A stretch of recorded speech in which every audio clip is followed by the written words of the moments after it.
Early or anticipatory action is an innovative approach that enables action before an extreme weather event occurs. The aim is to prevent, to mitigate, and to the extent possible, all the impacts of extreme weather on highly vulnerable people. It works when early warnings are generated and communicated in such a way that those at risk can understand and act on them, and when the warnings are linked to pre-agreed plans that are sufficiently financed to support those actions. We know that we are facing a rapidly deteriorating climate.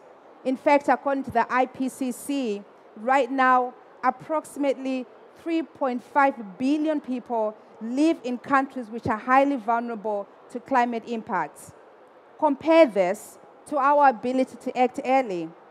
1/3 of the world's people, mostly in least developed countries and small island developing states, are still not covered by early warning systems. When early warning systems exist, they are not always effective or designed with the vulnerable communities in mind. And there's a widening gap in the funding necessary and needed for early action. Billions are delivered each year to respond to climate crisis, but just a fraction, a mere tens of millions, is going towards anticipatory. So obviously there's a huge gap here, and systematic change is going to be required from all of us. And that change must be linked and initiated across all sectors.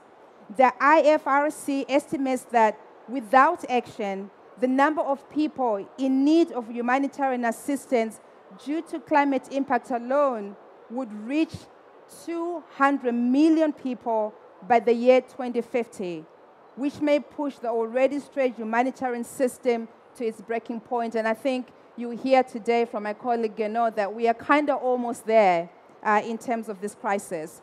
Of course, it's always a stark reminder of why partnerships that bridge sectors are so important. Welcome, panel members, to this discussion.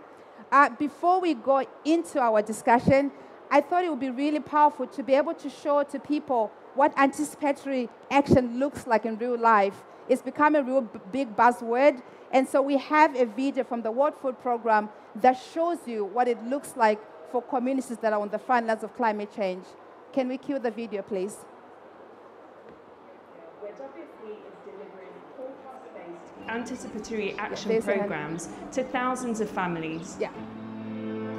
When forecasts from July and August this year predicted a drought, WFP triggered 3 anticipatory actions. We informed the local community of the forecasted drought and shared ways to cope to reduce the impact on their land, livestock, and most importantly, their families. WFP provides cash transfers to help families prepare for the drought. They can buy nutritious food for their families and protect their assets and livestock.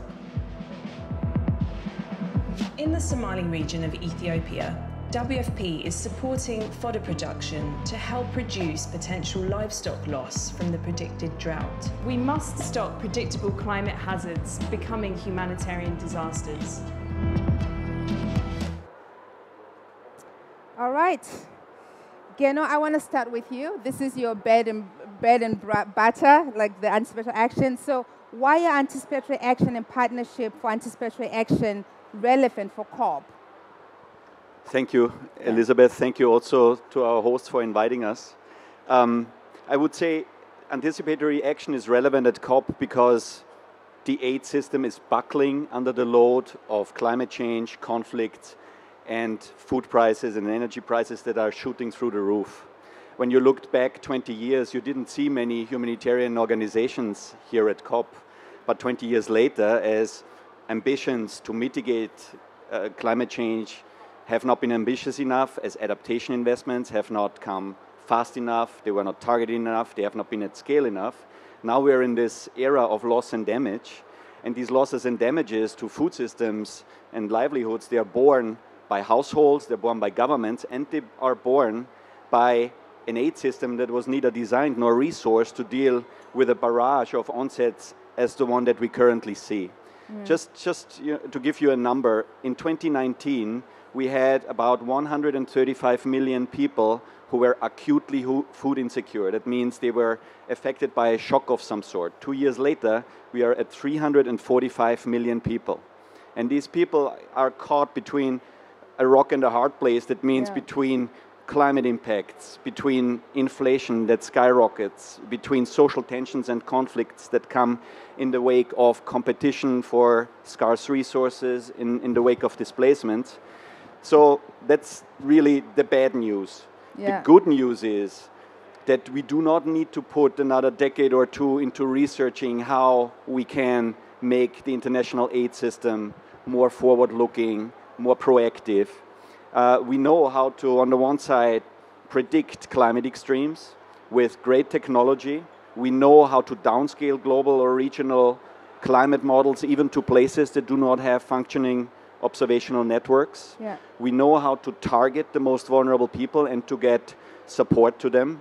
We are working with drones, we're working with artificial intelligence, we're working with mobile payments. So there is a lot of innovation in the humanitarian system that needs to be brought to bear to make it more forward-looking. And this is why I think anticipatory action for us is such a critical element of COP. It was never really meant to, I think, be a climate topic, but we are at a point where climate extremes are just really too frequent, and I think they undermine everything else that we're trying to do here. Once food systems are breaking down, then basically there is no funding, there is no attention on anything else. You just need to deal with the existing shocks, and you forget all about prevention and adaptation and resilience building. So this is, for us, a very central piece to the international aid architecture in the next few years.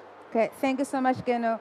Johan, I want to turn to you. The UN Secretary General has set up an early warning for all initiative. Why is this initiative important in terms of scaling up anticipatory action? Elizabeth, thank you. Fellow panelists, colleagues, ladies and gentlemen, and partners. I think when the UN Secretary General announced the Executive Action Plan earlier this week with the WMO, it was really for us extremely pleasing to see the amount of support we got from heads of states, those ministers, the investors, and all other partners, because this action plan and the implementation of this going forward cannot be done alone just by the WMO. We need to work with everybody. And with that, I think it's important that we would like to thank the humanitarian agencies who really worked with us tirelessly to set up this action plan. For instance, REAP, IFRC, UNDRR, UNDP, WFP, UNDP, just to name a few of those who really contributed in this executive action plan. It is, at the end of the day, the UN Secretary General made an interesting call. He said, we're on the his exact words were, we're on a highway to climate hell. And you know, the people today is at the forefront of this, those are the most vulnerable. The importance is to get the message to them. The World Meteorological Organization, or let us say the National Meteorological and Hydrological Services, are the authoritative voice when it comes to impact-based forecasting, to make sure that the people understand the message when it gets across. But it's not our responsibility to make sure it gets to those people on the ground. We've got to work with partners, with the IFRC, with REAP, with the Red Cross, name them. Because those people in the most vulnerable areas, excuse me, in the middle of Africa, who've got no internet, no mobile connectivity, those are the people we need to reach. Because they are the most vulnerable. They feel the pinch of climate change, and we need to get the message to them. If we look at the broader plan, 3.1 billion requested as initial, but that's nothing. If we consider that the return of investment is roughly 24 billion, that's half of what is requested of the total action plan. So we can get there by working with our partners. We should remember that this executive action plan was built on the 4 important pillars of the multi-hazard early warning systems framework.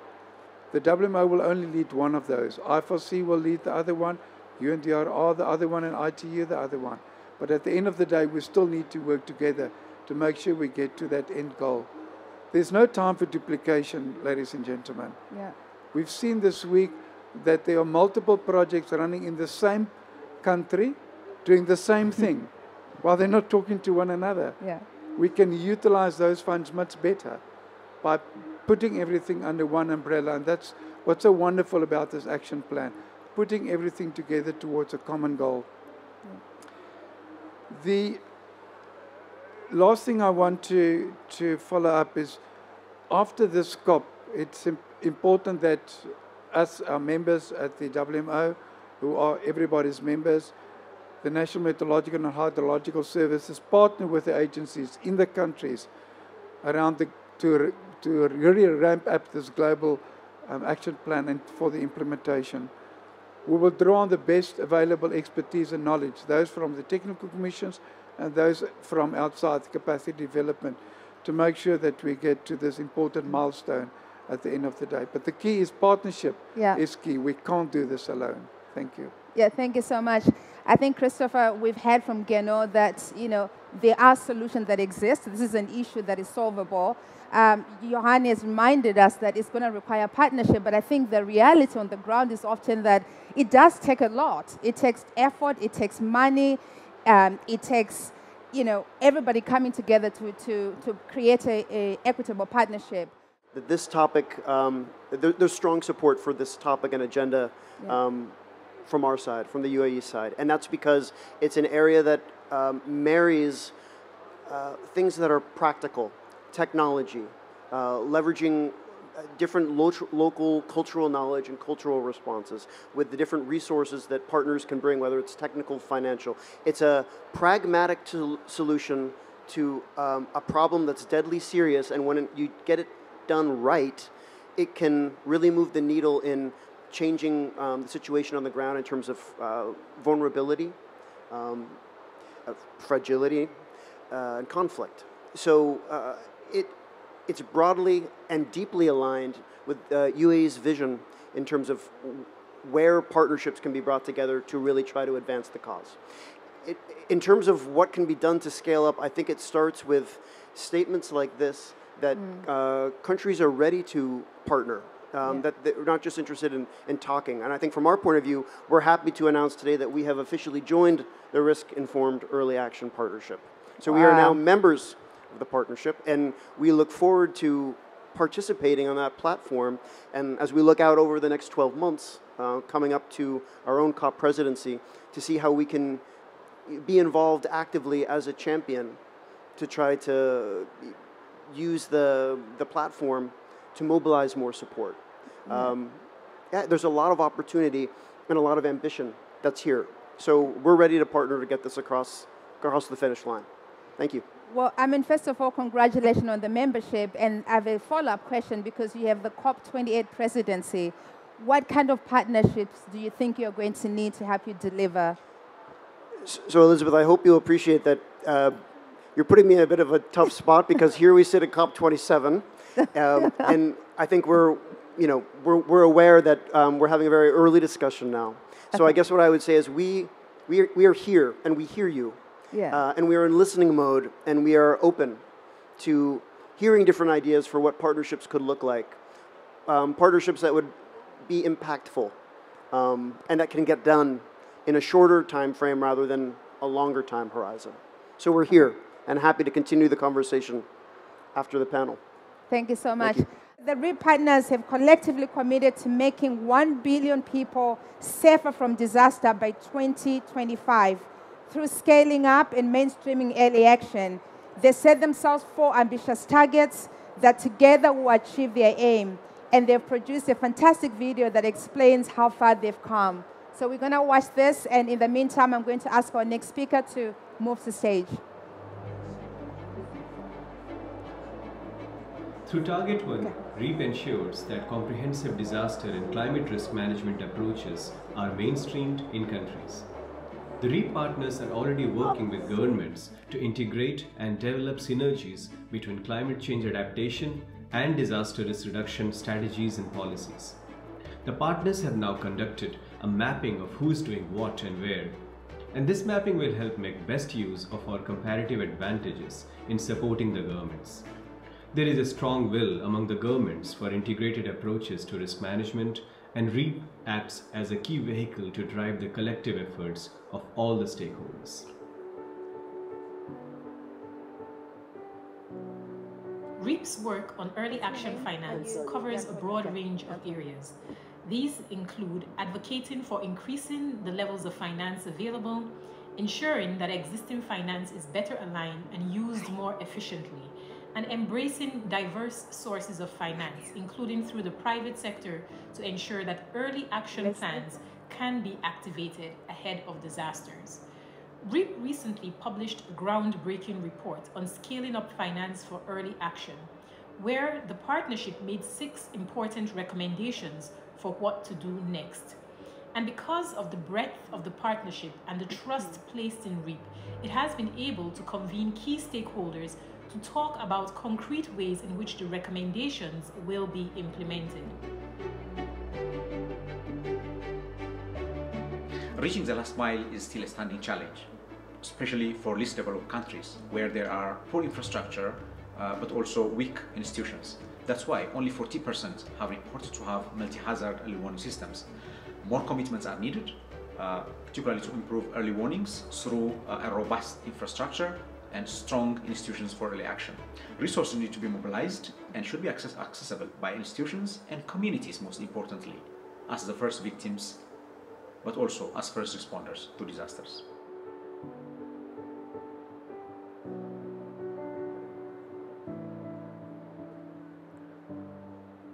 To make progress on Target 4, REAP partners are exploring how to keep people at the heart of effective early warning systems. The REAP Risk Communication Working Group brings together a wide range of stakeholders, from government, telecoms, Hydromet, Earth observation, media, and academia. REAP is convening these actors to support the WMO to develop the Executive Action Plan for the UN Early Warnings for All initiative.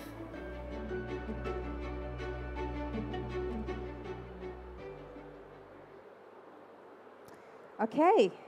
Our next discussion is going to get into the weeds, the practical elements of AA.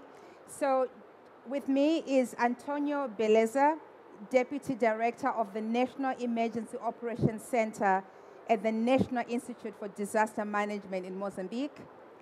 I have Rania Ahmed, Deputy Regional Director of MENA, International Federation of Red Cross and the Red Crescent Societies, and then Leslie Ndlovu, CEO of African Risk Capacity Limited. I want to start with you, Rania.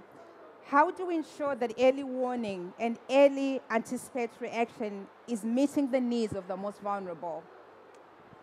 When it comes to vulnerability, IFRC is working in 192 countries with national society, with volunteers, as we say, in every street. So basically, we can reach to every community in every street with the right messages, but it's how to tailor the right message to reach the people in the right time, how to ensure it's disseminated in a language they understand, and how to follow up and monitor that when early warning or anticipation planning has been done, people have been acted upon. I remember very well at the beginning of this year, ACMI came with a research, very interesting one, and one of the important things that highlighted that Delta area is under threat. Great, and they went and they told people in Alexandria, you have to move. And they told them, no, we will not move. And they were very surprised why they will not move. First of all, giving them a warning, early warning that the Delta area is under threat is great, but you didn't give them solution. You didn't understand the nature and culture of people and the societies that are very much attached to the area where they born, lived, and they have their families and they have their history and think of it as their future. So unless when we talk about anticipatory action, unless we connect to the people and the communities to understand their vulnerabilities and to understand how to tackle these vulnerabilities through them, we will not be able to come with a strong early warning, early action plan in place. Yeah. Also, thank you so much for reframing this word vulnerability. because I think, as you said, we are all vulnerable Exactly. to climate change. And if nothing at all, what it has shown us is that what impacts one country directly will eventually impact all of us indirectly, right? So I think that's a really powerful framing. I just want to quickly follow up on that, because I think most organizations do want to engage with communities, and they often fail at doing it effectively. You have mentioned already, I think, the need to make sure that we provide the early warning, but we also provide the solution.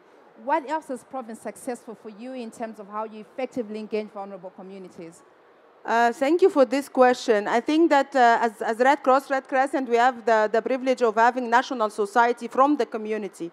And in every field visit, I go to every country.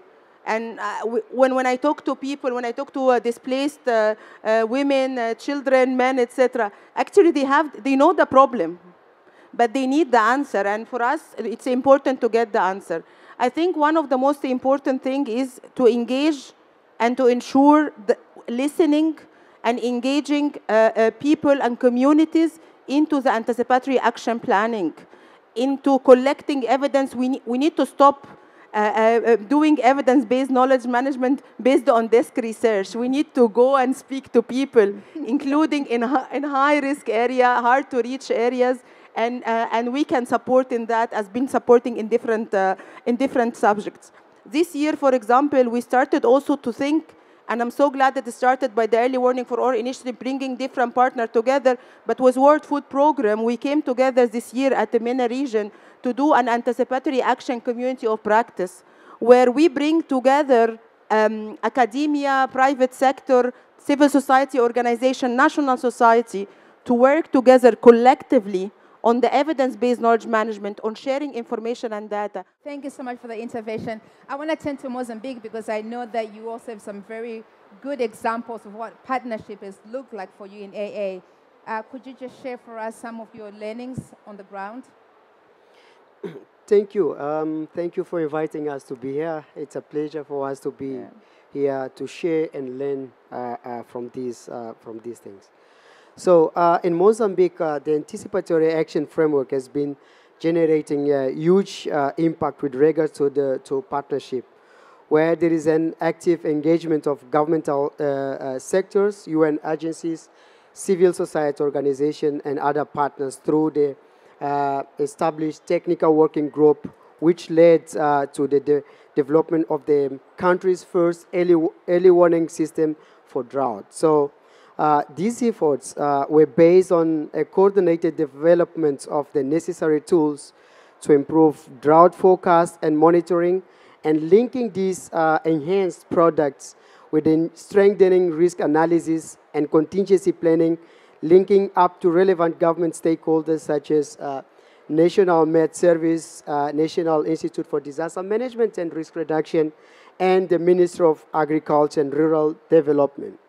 So partners like WFP has been a very active promoters of in-country partnership under the Anticipatory Action Framework, and works in close collaboration with each actor, providing custom-designed technical supports and integrating anticipatory action program with broader capacity strengthening efforts to enhance disaster management system.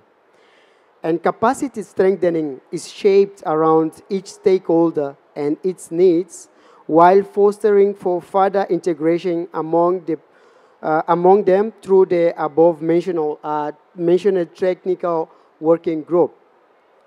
The national institutions are also working jointly on deepened integration between anticipatory action, disaster response, and shock responsive social protection.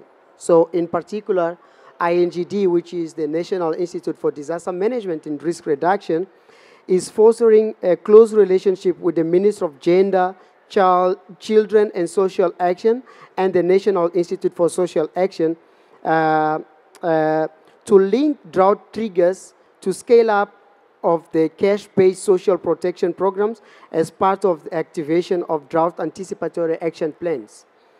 As one of the major results of these partnerships, in 2020, October this year, 2022, the government of Mozambique, through the Technical Council for Disaster Management, officially approved the Manual of Standard Operating Procedures for the operationalization of the drought early warning system linked to anticipatory action.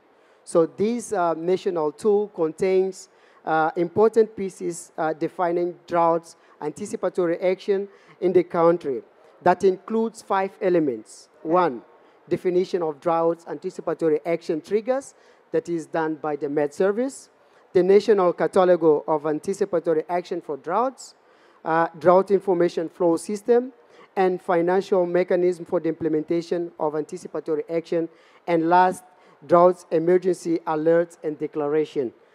So this manual was elaborated based on the regular discussions that took place in the technical working group where government sectors, UN agencies, and civil society organizations actively contributed for its design and conception. Thank you. Okay. Thank you so much for your intervention. Leslie, we are sitting on a panel that's called The Power of Partnerships. I think we've had over here in terms of the community engagement, Mozambique has given us a good example of, partnership with governments and international organizations, including WFP. What is the role of the private sector in all this? How can they support governments and other stakeholders to scale up AA? Thank you very much. Good afternoon, everyone. We are really delighted to be members of RIP because it brings together really all the stakeholders that you need to have a successful solution. The type of insurance that we provide is oriented towards mitigating the impact of climate change. And if you take a step back, we are seeing an increasing frequency and severity of natural disasters. And we believe that insurance is a powerful tool in terms of facilitating and financing response to these natural disasters. The way we have gone about designing the insurance product is such that we model the losses based on satellite data, which then allows us to pay claims within 10 business days of an event happening.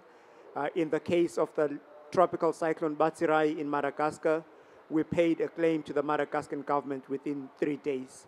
Okay. The importance of paying claims early is that the governments and the humanitarian actors have funding very quickly. We need to strengthen partnerships, but we need as well to establish effective early warning systems that allow people to take early action before something happens. Okay. So what we are doing down there is to strengthen these partnerships with our partners and different government sectors, as well as engaging the local communities on the process. So we have them being parts of the process, not them being involved as a final beneficiaries of these approaches. So we are making them owners of this, so that we want to, in the future, our view is to have these early action systems, early anticipatory actions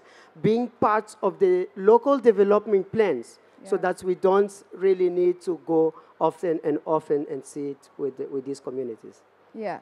No, that's actually really powerful because, as we know, grassroots-driven approaches tend to be much more sustainable. People have to feel that they own this initiative and that they are part of the solution versus just mere recipient of whatever support is given towards them. I want to open up. We're almost out of time, but I would like to squeeze in a question, if someone has a burning question for our speakers.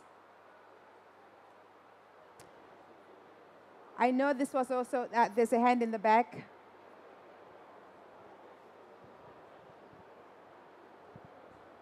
Hello, thank you. This is the first time I actually asked a question, but I'm leaving. And I'm leaving with lots of questions more than answers. Yeah.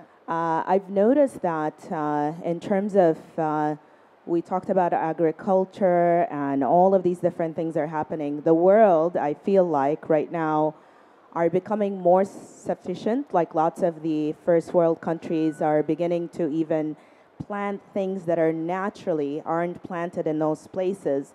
So there is a lot more isolation that's happening, and there's a lot more conversation in terms of looking at developing countries as giving them funding to do renewable energies. But globally, as we know, there are certain areas that have an excess of certain foods that are made so that we can trade. And even the world civilization grows in trade, right? Humans traded for the longest time.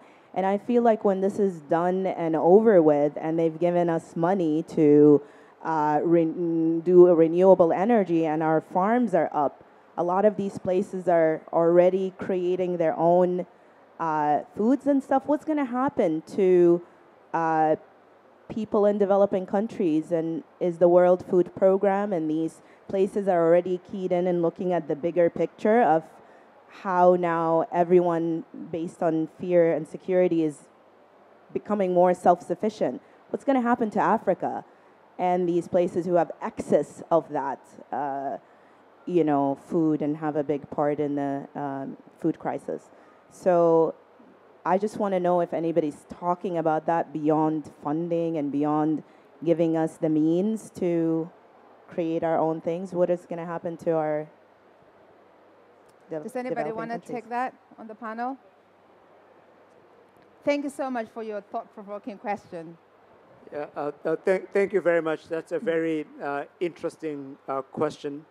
And I do agree with you that it's probably something that is not being talked about enough.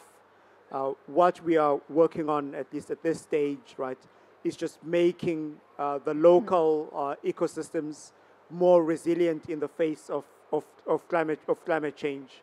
So if you look at, say, a typical agricultural value chain as an example, you can start with small to medium scale farmers, but all those feed into the big agro processors.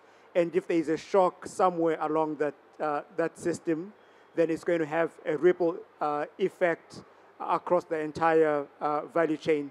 And of course, that has implications for global trade, as you've just said. Okay. I don't know if my fellow panelists have something yet. Thank you. And thank you so much for bringing Africa on the table. Yes. I actually am a bit optimistic, despite of everything, despite that the situation is not moving into very positive when it comes to climate change. We started, and I think that this is something new, and we need to continue on, which is having such a strategic, effective partnership that used not to happen before. We see now us coming together with the Early Warning for Ore initiative. We see REAP bringing partners together. We see UN coming with the Red Cross, Red Crescent, with civil society. We see all organizations talking about local-led action. But also we see Africa COP, which is COP27, which discussing implementation, discussing using no blah blah and buzzwords, but using real words and real situations and what can we do for the vulnerable communities and the most affected countries as well. So this is in its own creates a momentum for a change. And do we have the answers for all the questions? Now I doubt that anyone has the answer for all the questions. Yeah. But at least we're moving, I think, in the right direction. Because now we're doing a complementary approach rather than what we used to have, which is a parallel approach, and everyone looking only on what they are good at doing and doing it alone. Yeah. And I let me quote one word that the SG for IFRC mentioned yesterday. There is a lot to be done. So we're not competing. We have to complement, and we have to come together, and we have to think on how we can implement solutions for the communities that's highly affected and have very little resources to allow them to act and act now. Yeah. Thank you so much. Well, thank you so much. I think this has been a really, really powerful conversation, and thank you for bringing hope and also accountability, because hope alone is not enough. We need accountability, we need implementation and action. And in this brief discussion, to sum up our conversation, we've heard from a broad range of organizations working in the anticipatory action space, and I would like to thank all our speakers for their time today. I'd also like to bring the discussion back to where we are right here at COP27. Governments' negotiations have gathered in these halls, aiming for consensus on long-term plans for mitigation, adaptation, and even dealing with losses and damage. The COP negotiations are crucial to ensuring that the world stays on track to tackling climate change.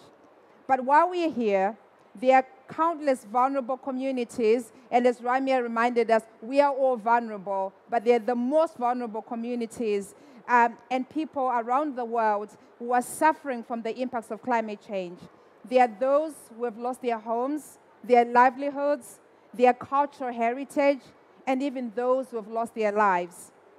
Anticipatory action offers a practical, dignified, and even the most cost-effective approach to dealing with the climate hazards before they turn into disasters and before we are confronted with yet another humanitarian crisis. I can just quickly interject as well as the World Food Programme that it's so dire right now with 828 million people who are going to bed hungry, and we're having to make the tough decision of taking food away from the hungry in order to feed the starving.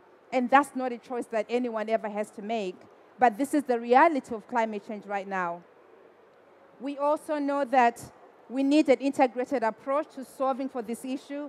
The speakers that you've heard from today are already working to make this a reality. But one message has come through loud and clear, that more is needed. We need more, greater coverage by early warning systems. And this is actually being led by WMO, so thank you very much. And there's a plan to make this happen for many more communities. We need more funding because, again, plans on their own are not enough. We need to have the funds to implement them.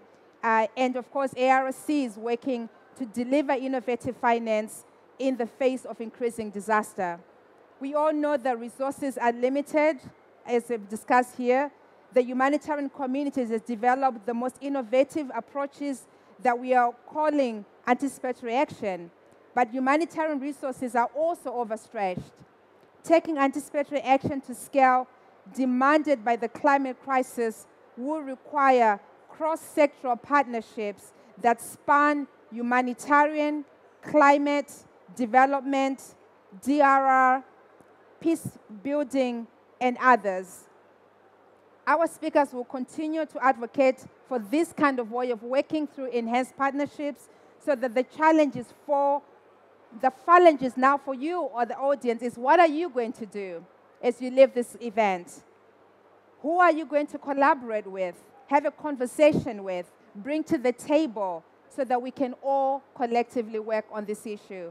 On that note, I want to thank all of you for joining us today, and I wish you a wonderful day. But please, before you depart, let's give a round of applause to our amazing panelists. Thank you so much for being here today.